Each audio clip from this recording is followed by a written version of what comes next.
Tea Time friends. Today we're going to bring you our third and last installment of Miracles. And it's my pleasure that it will be my husband today, Albert McGee, talking about his liver transplant and all kinds of things he went through. And um, so when he refers to my wife, that's me. Anyway, you guys watch, enjoy, and hopefully be blessed. Remember, God is still in the miracle working business. Bye. Hi, Tea Time friends. My name is Albert, and this is my testimony and my journey with a liver transplant and PSC. My testimony, I'll take you back to 95. In 95, I started having gastro issues, and I couldn't quite figure out what was going on, and I had to go to the emergency room. And they told me that I just had an intestinal virus. But as time went on, I began to have a lot more problems.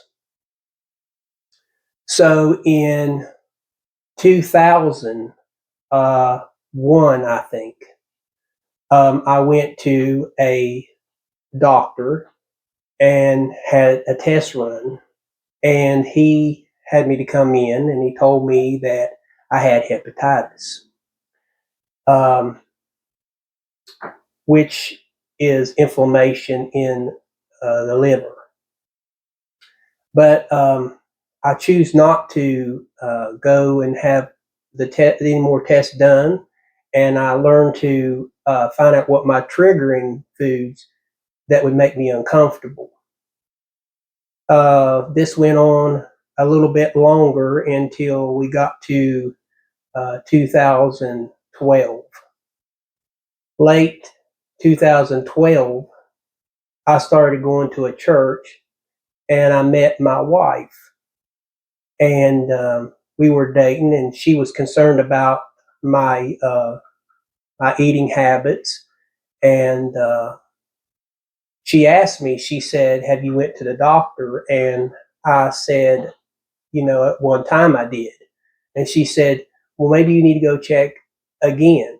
So she helped me find a doctor at Access Health in Roar Acres in West Virginia. And I met a doctor by the name of Kincaid. And this doctor was a very good doctor, and he did what he could do to try to find out what was wrong with me. They run a bunch of tests, and he took some blood, excuse me, and he found that there was something wrong with my liver enzymes. So he sent me to a gastrologist, and this is probably around late 2014, maybe 15, maybe. I met another doctor, and he ran a liver biopsy on me, and that was a painful experience. Anybody that's ever had a biopsy, it's not pleasant, and they could only numb me so far, and then it was a painful experience. So I had that done, and he said that I had primary sclerosis, and so we wanted a second opinion. So we went to another doctor by the name of Dr. Nazar. Now, this gastrologist, he was a very good man, not only as a doctor, but he had a good character about him. And he really seemed to be very concerned about my health. So he'd asked me if I'd ever had a colonoscopy. And I told him, no, sir, I haven't. So he said he had me an appointment to go to Raleigh General and have one done. So he did the colonostomy. And when I got the results back, it showed that I had a polyp in my large intestines in a place where it was going to be almost impossible to get because of where it was at. So he suggested, through the blood tests and things like that, he decided that I needed to go see a colon surgeon. So he suggested me to go in Charleston. So we went to Charleston and we met another doctor that was a colon surgeon. By his name was Dr. Dyer. Dr. Dyer was a very good man, had a very nice character about him. And I went and seen him. And when they did a endoscopy and then another colonostomy,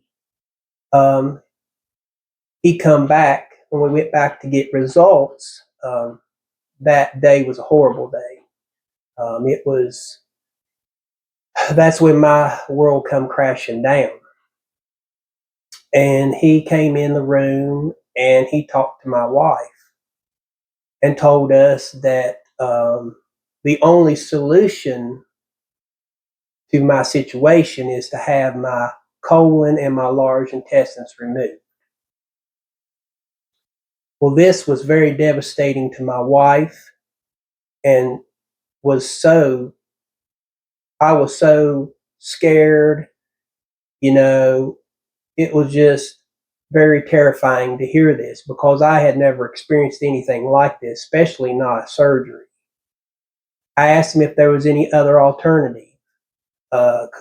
He said that he could do a half, what they call a J pouch, but he said with my condition, with the primary sclerosis, the cholangitis added with it, with my colon, that my intestines were just like tissue paper. And he was afraid that if they tried to remove the polyp, and even if they removed a portion of my large intestines, there would be chances of it coming back and maybe leading to cancer.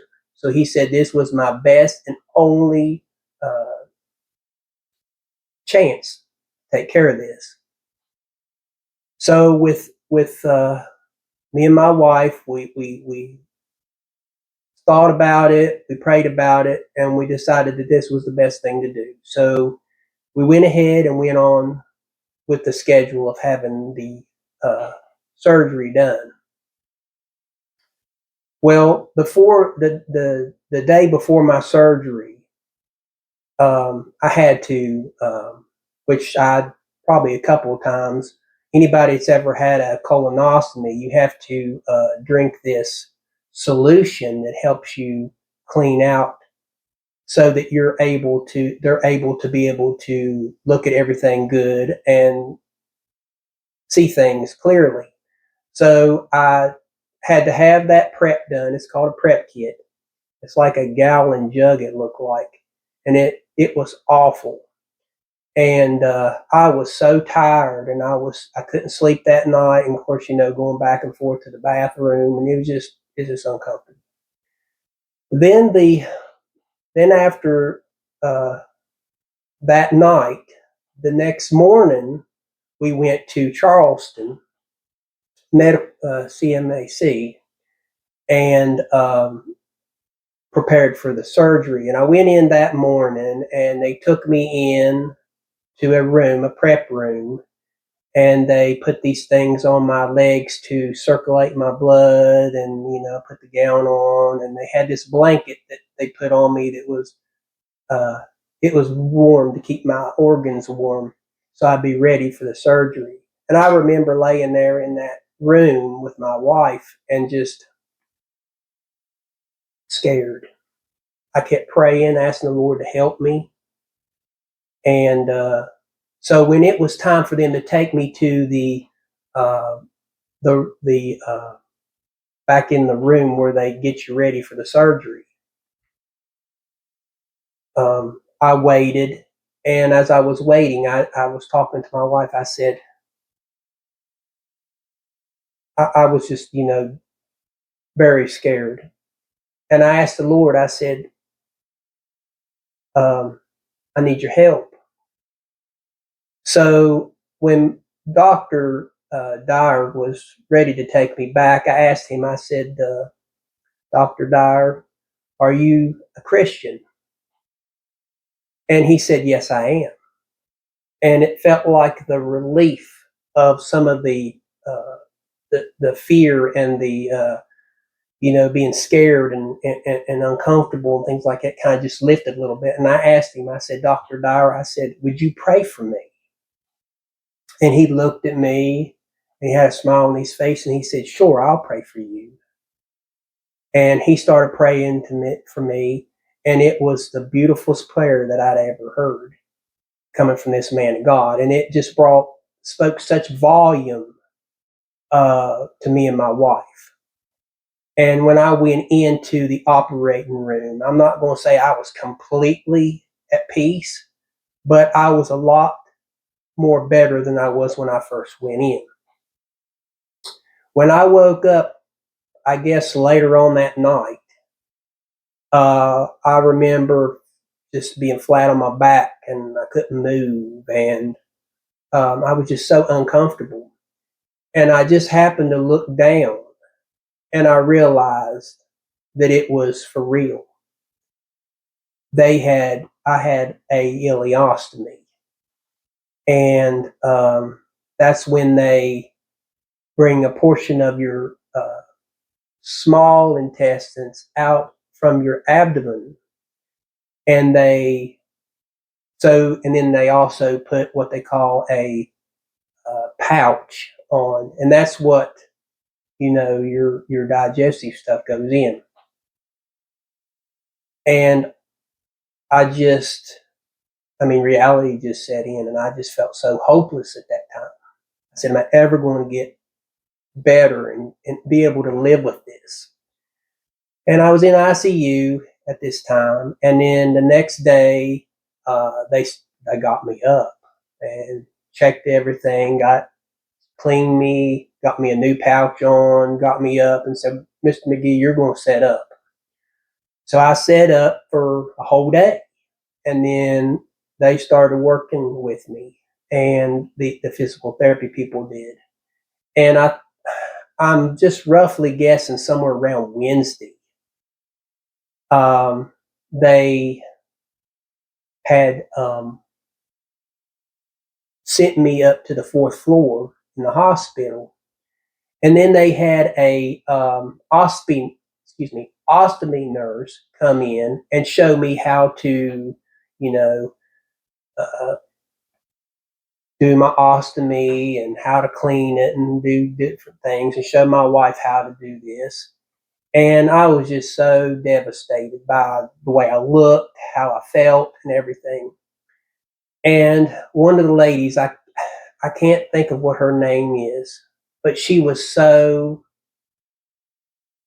sweet and so encouraging. Now, mind you, this lady, I didn't know after she told me later that she was dealing with cancer and she was taking radiation treatments. And I'm thinking to myself, here I am, feeling the way I'm feeling, and look at this lady. She's working and she's dealing with cancer. But she looks over at me as she's getting me, cleaned up and putting this new patch on me. She looks at me and she says, honey, she said, I want you to promise me something. She said, don't let this uh, stop you from living. Live life to the fullest. So I kept that in the back of my mind.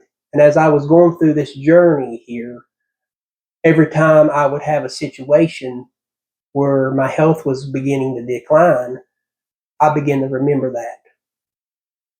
So after I had my ostomy surgery, maybe a year later, I was keeping in touch with my gastrologist, and they put me on some medicine to try to help me with my symptoms and things.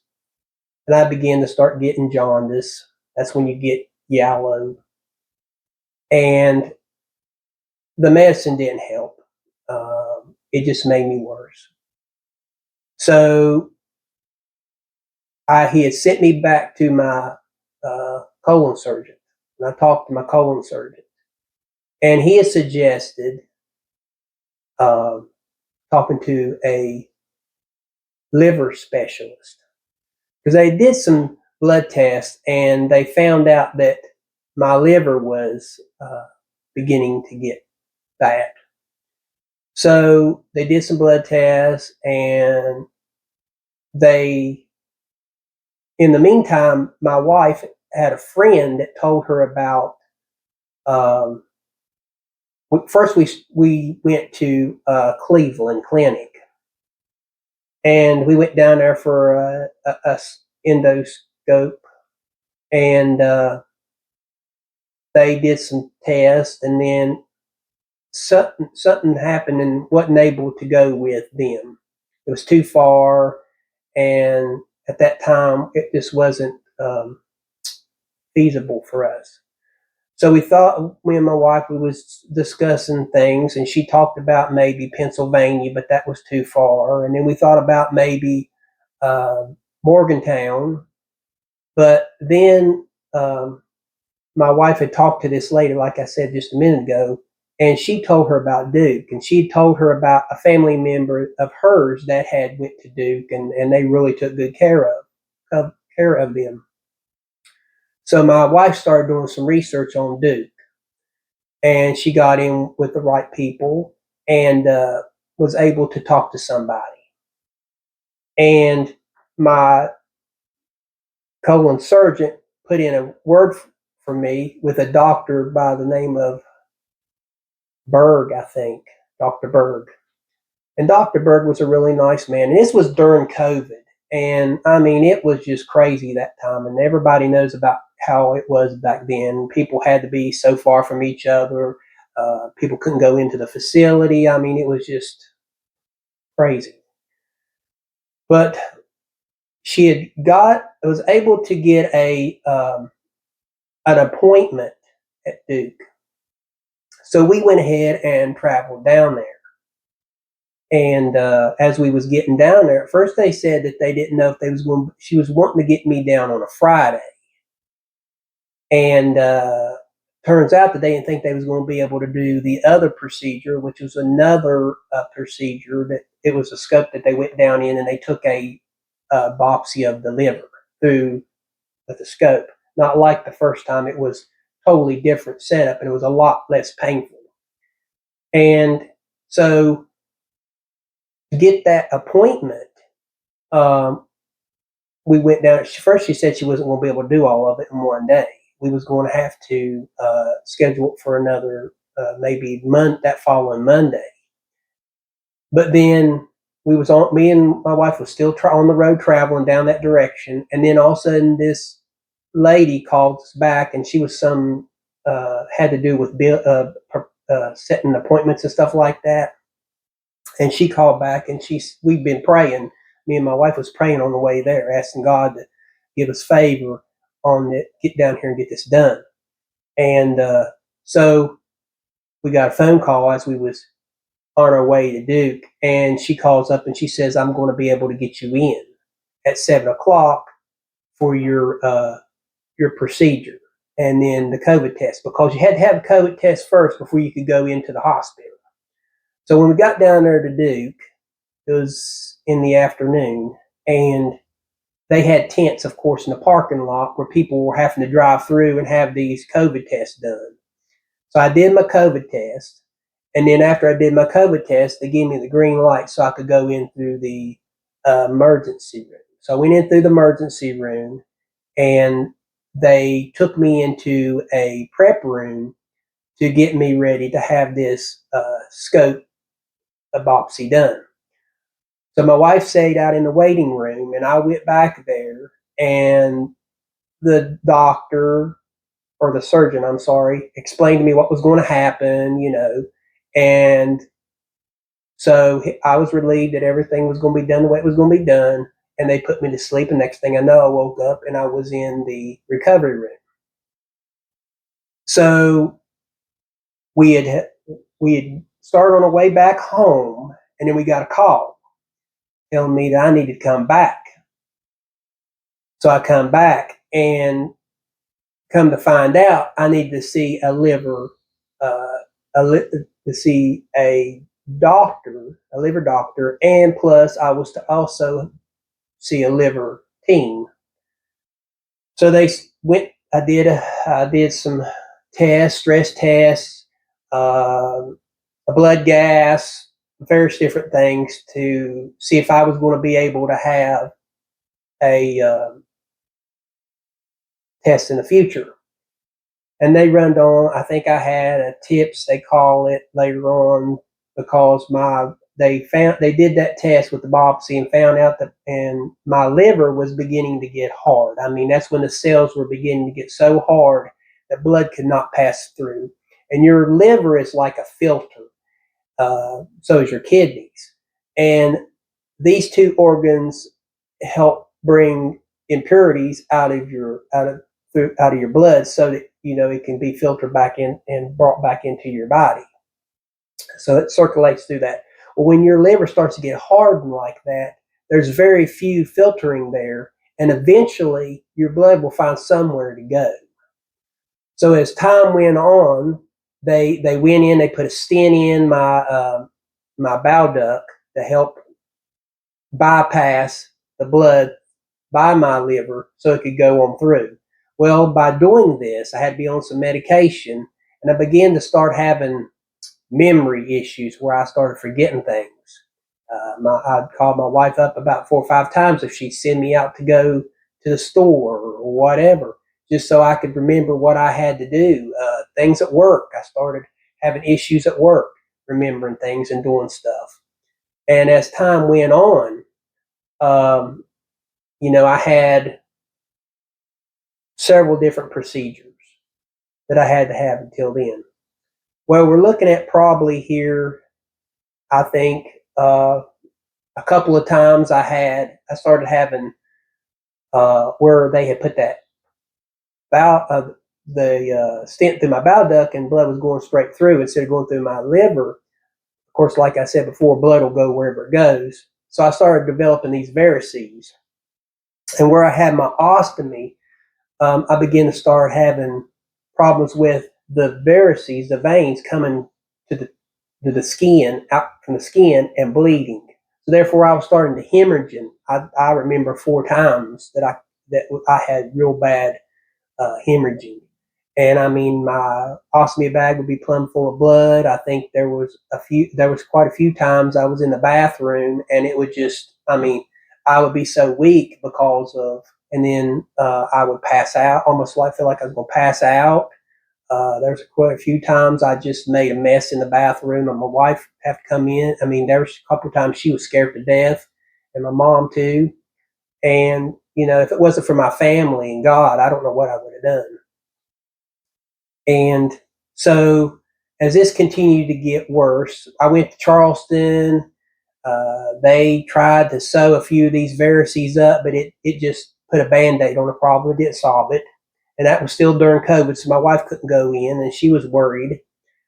Most painful thing, they didn't numb me, so they actually gave me stitches without any kind of numbing medicine. So that was quite painful. And my health just began to decline and decline and decline, going down, going down. And I continued to stay at work. And my doctor thought I was crazy that I was still working, but I kept on working. And, I went, and I would go throughout my day. I mean, I would work, and I was like a zombie. It was like I was sleepwalking through my job. I was just surviving. And my supervisor, along with my wife, suggested that I should go on uh, FMLA and short-term disability. So I went on short-term disability FMLA, and I just kept declining. And in April of it's been 4 years ago. It's hard for me to remember everything exactly. Um, I was at home. I had started developing this like a sores in my mouth and lesions on my tongue, and it made it difficult for me to drink or eat. And I literally had to put something to numb my tongue so I could be able to drink water, and it was still painful just drinking water. And whatever I ate, I never got no nourishment out of it. It seemed like it just would go out. There was nothing, no beneficial. I would try. I hurt so bad that I'd have to sleep by myself. I slept in a guest room that we had, and I would just lay there, and my bones would just ache, and I felt like they was crumbling. I was in such terrible shape, and I began to have problems of breathing, staying awake. I slept all the time. Um, my wife begged me. She said, "Honey, you need to go to the hospital. I'm scared. I'm afraid." And I just got to that. There was a part of me.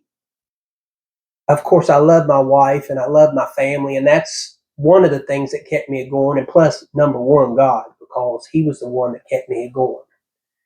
And the prayers of people in my church family, people just bringing things from time to time to help us with meals and stuff. And then, there was people come from different places. There was a bar down the road from us that, my one of our best friends, her and her husband, Doug Wallace and Tara Wallace, they were very supportive. And his wife, with my wife, came up with this idea to go fund me. And they had T-shirts made up, "Help Albert's liver live a little longer." And there was money donated to us to help me while I was out of work and help with hospital bills and just various different things. And there was this bar, like I said, down the road from us. And God uses many people to help you. And these people down here, they were so nice. And I know it was a bar, but these people went out of their way to raise money. They had a raffle. They sold a fishing pole. And some people donated money to it. And some people just even donated money anyway. And they helped a big part in it as well. And just various different people. When you're in need, God will make sure. You just trust in Him, it'll always be there for you. And so as I was going through this, I just, like I said, my health declined. And one afternoon, my wife has suggested that I get an ambulance and go to the hospital because I was just, I was bleeding. I couldn't even hold my head up. I couldn't hardly breathe. I was bad, and I couldn't eat anything. So the gent ambulance come down here to my house, picked me up, took me to Raleigh General. Now, in the past, I had been to Raleigh General for a few blood transfusions. I went to Duke and had a few blood transfusions. In the process of my journey through with the liver, I also went to the cancer place and had iron infusions as well, and that was rough too because I looked forward when it was time for me to go there, so I could get a little bit of relief. I would go there. I would sit in the chair. They hooked me up to that IV, and I would just take a nap. And that was how bad it was. And the people there were so good to me there. And so, I had several different, and then I had a couple that night of the when I went to the hospital. And after that, my wife said, send him to Duke. So they sent me to Duke, and I'd went to Duke before in the ambulance, and it was a horrible ride. It was uncomfortable when I went there the first time I went. And the second time I went, I didn't hardly feel anything much because I was so sick. I was out of it. I didn't even know half of the journey. I just remember a lady offered me water. They changed. Uh, I remember we met halfway with another ambulance, and they transferred me to another ambulance to go on to Duke. Going back just a second, don't mean to keep going back and forth, but things are coming to my mind as I go. Me and my wife, as I was waiting, we had a family member that had offered to be a donor, a liver donor. And that's where he was going to, you can donate a portion of your liver if you're not too awful bad, far out. And I was pretty close there before that. And a family member went and had tests done, and come to find out, he was not a match, and his liver was not going to be compatible with me. So that was disheartening. But I thanked him for it, and just the thought of him going doing that meant a lot to me, and I told him that. We went down there for a few dry runs for that liver transplant, and I think it was like maybe 3 or 4 times, and they call them dry runs. We went down there, they prep you, they get you ready for surgery, and if the liver's compatible with you and it's available, you receive it. If not, somebody else will receive it. Or sometimes they will divide that, and I think one of the times I went down there, they was going to divide this liver between me and another recipient, another person, and it didn't work out. And it's okay, because I found out later on that individual, and I believed it was God to take care of that person. So I believed that God was going to take care of me. I ain't going to say I didn't feel guilty receiving a liver from somebody else. I felt, because at that time, when I was going down this last time, I would be receiving a liver from someone that was deceased. And I felt bad about that. I felt guilty, like I was taking something from somebody that I didn't deserve. And I know that probably sounds silly, but I did. So, this time when I went down there, my wife came down later. But I went down there the first night, and they got me, they had me in the hospital there, and they put me in this transplant room. And I was so sick. I was septic. I had those sores in my mouth. I was so yellow. I was like a lemon. I mean, that's how bad it was. I looked like I was dead, a zombie. And they told me, they said, Mr. McGee, you can't have a transplant until we can get that infection and that septic out of you. So they started pumping the antibiotics to me. And as they was pumping the antibiotics to me, they said there was another liver to come up. And we was all excited about that. But then it come out that I was still not ready for it. So that was very downhearted. So my pastor had came down, him and his wife, and they had visited. And they asked my wife, what should we pray for?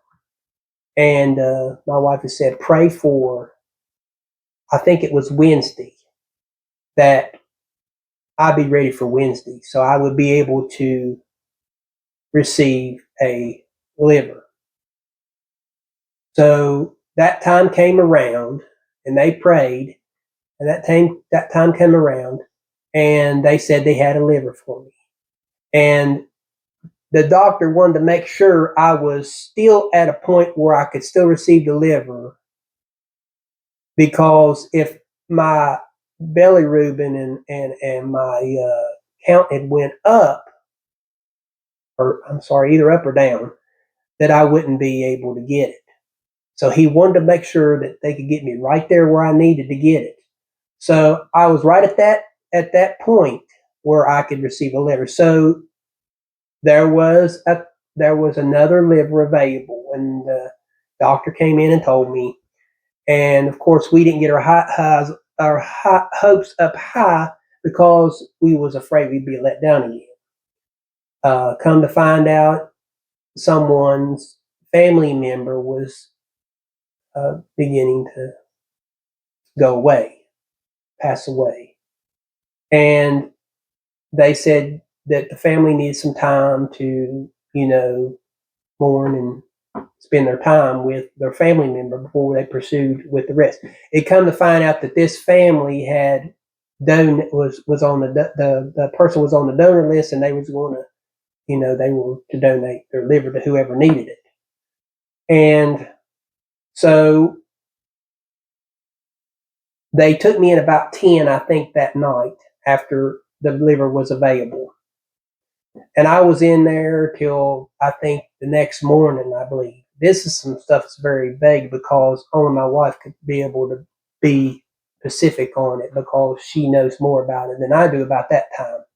But I remember that I woke up, of course, and I was in the ICU, and I was hooked up to everything, and I'm just vaguely in and out. And so we went through almost a week of this, and I was in and out, and I developed what they call ICU dementia, and I began to not know where I was at. I was scared. Excuse me. It was just I thought I was dead. I thought I was going to die. I remember one time praying and asking God to please, if I was going to go, let me go in peace. Please give me peace on this. I said, if not, then let me come out of this. And I came out of it. He brought me out of it. And I remember just vaguely experiences where I was in the dark and I was scared and just all kinds of stuff. It was just weird.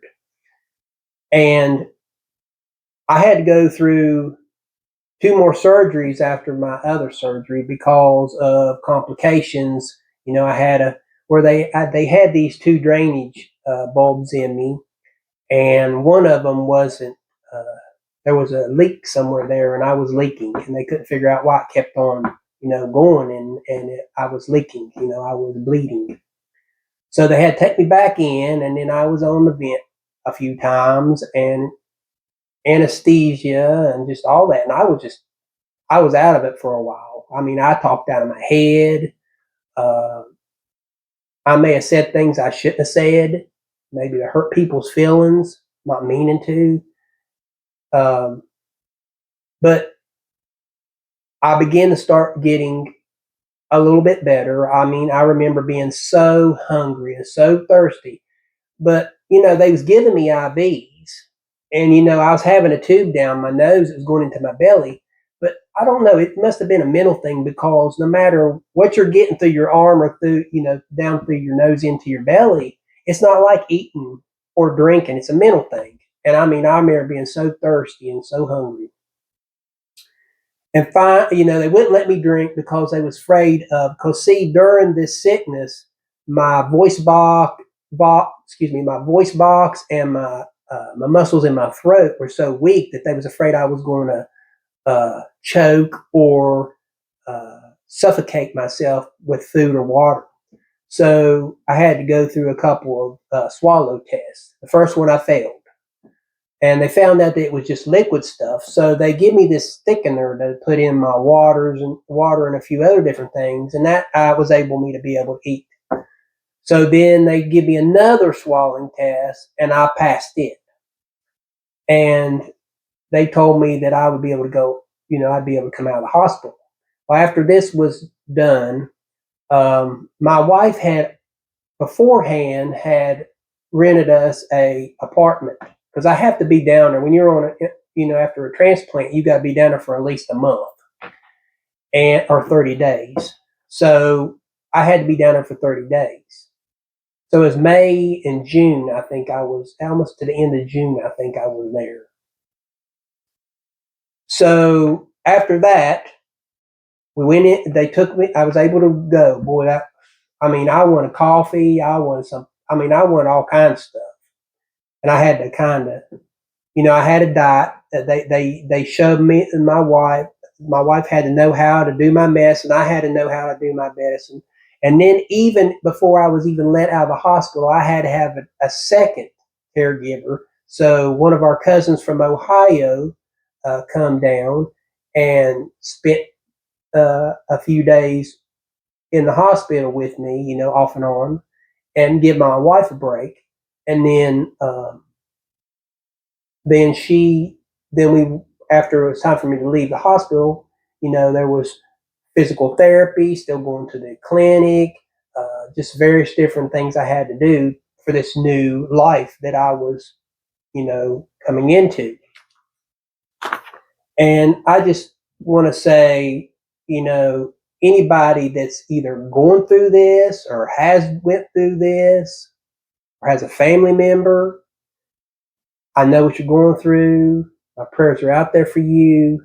I am so thankful for God's gift of life, not only spiritually, but physically, the person that gave of themselves so I could live.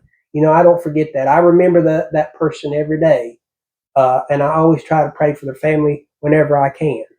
Um, so as I began to recuperate, I had to learn how to walk. I had to learn how. There for a little while, I think I had a time talking. I couldn't hardly talk because my vocal cords were damaged.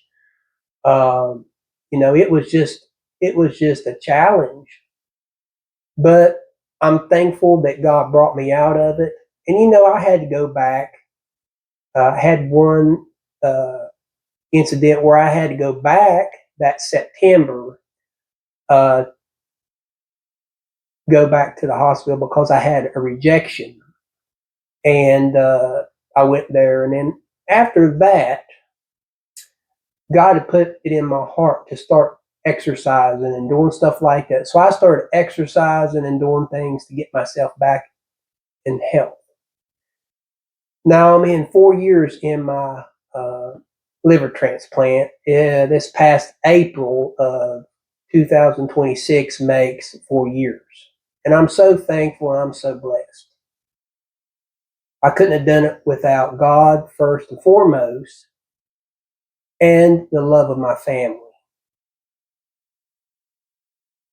I just want to thank y'all for taking this time to hear my testimony. I hope in some way that this testimony blessed you and encouraged you. Um, if you like this video, please like it, subscribe, and give a comment. Until next time, have a blessed afternoon.